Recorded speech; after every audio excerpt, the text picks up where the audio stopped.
This isn't a new challenge, but it is one that is still very prevalent.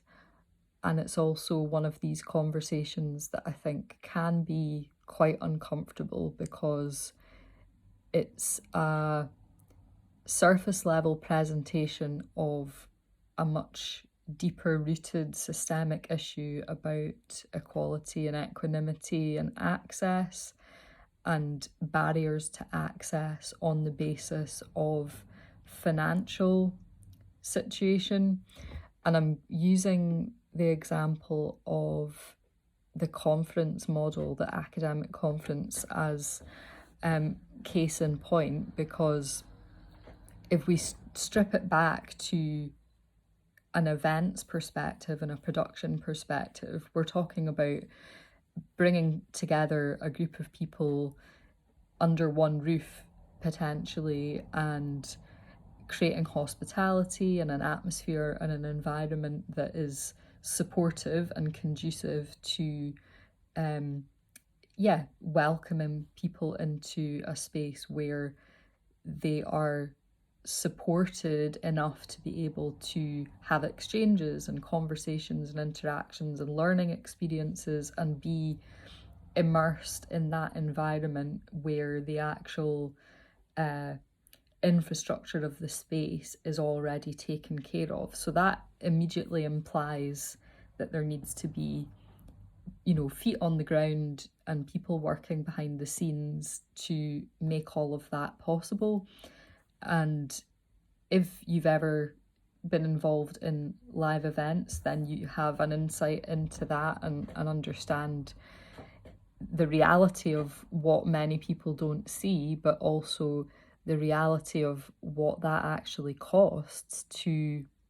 make possible. And so to follow that principle then of how is this going to happen, the ticket model and splitting the cost between your attendees is a kind of logical way to go about it.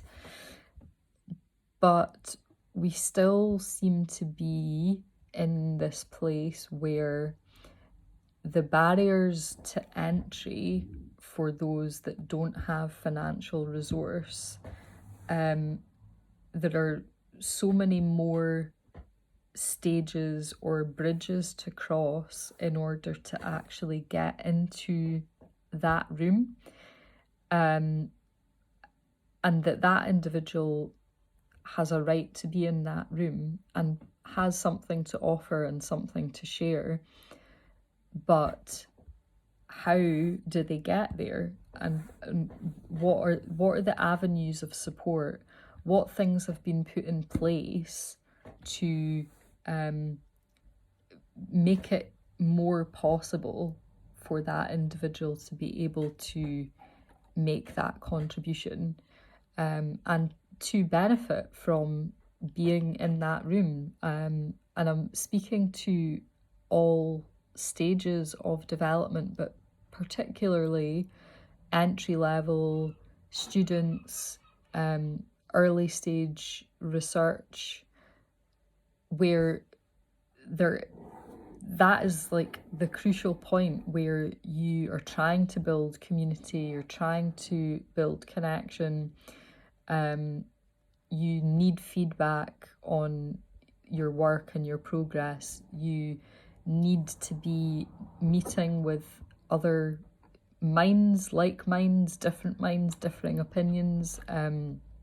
fields of study and forms of praxis so that you can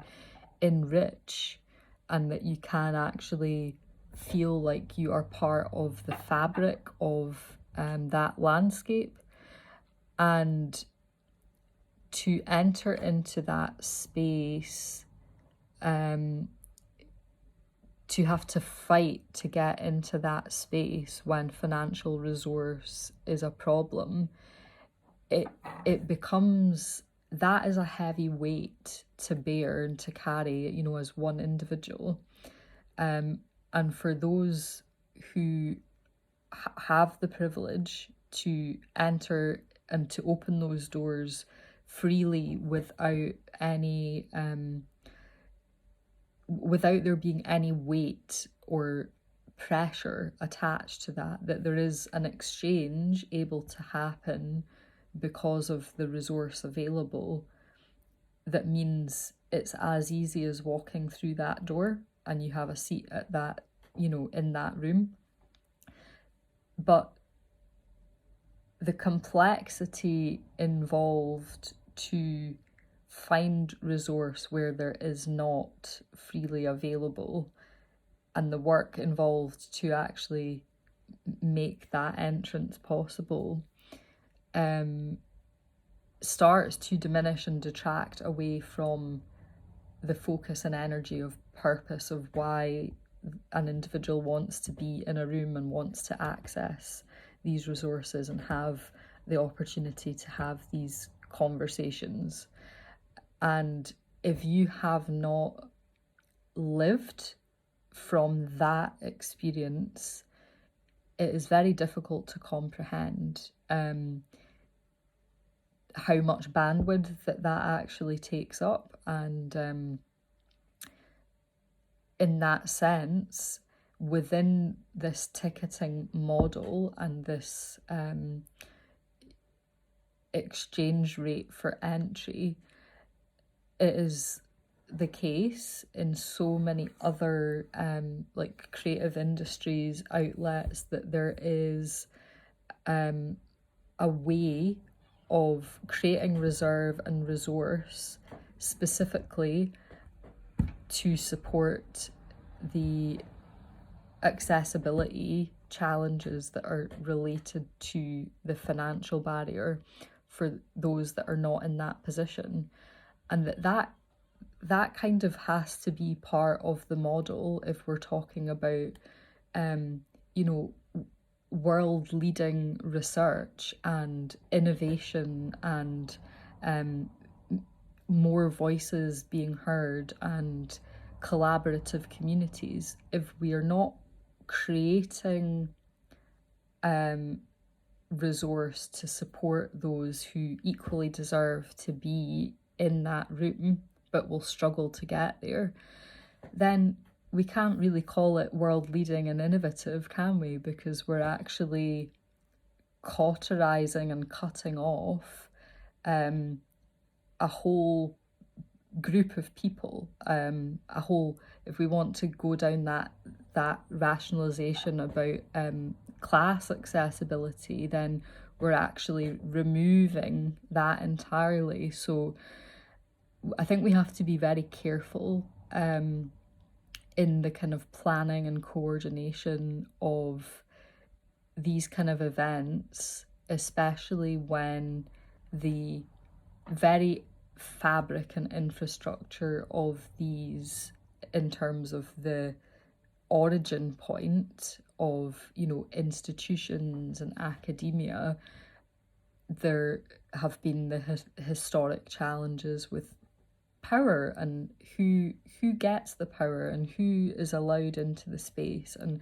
who is allowed to make a contribution and whose voices are acknowledged and whose voices are diminished and which voices are more important. And it has to be built into the way that we actually set an intention around how is this event going to be created, because if that is not a consideration from the infancy of how something is designed, that is very much felt. If it's a kind of a tag on that's hoofed on the end, that is felt because there isn't the lived experience contribution that is being woven into the design of something. So we could use a parallel example of, the accessibility perspective from someone with mobility issues point of view. If they're not involved in that consultation process, how do we know what they need? So this is an uncomfortable conversation and a difficult one, but I feel like it needs to be more front and center, because there are some brilliant young minds and brilliant researchers and students coming through, and they're really missing out on opportunities, not least from the point of view that the mindset that is attached to the financial barrier issue may create a kind of separate block, which is a personal one, about, am I even allowed to be in that space? Do I deserve to be in that space? And that's a real kind of core wounding, and it's a real challenge to move past what then become ingrained as actually beliefs that are connected to sense of self-worth. And yeah, that is detrimental when there is such good research and such good exploration and personal and professional development happening that could be massively supported and nourished with a little bit of care, time and attention given to redirecting some resource and availability to afford, folk the opportunity to come into these spaces where it may not have otherwise been possible.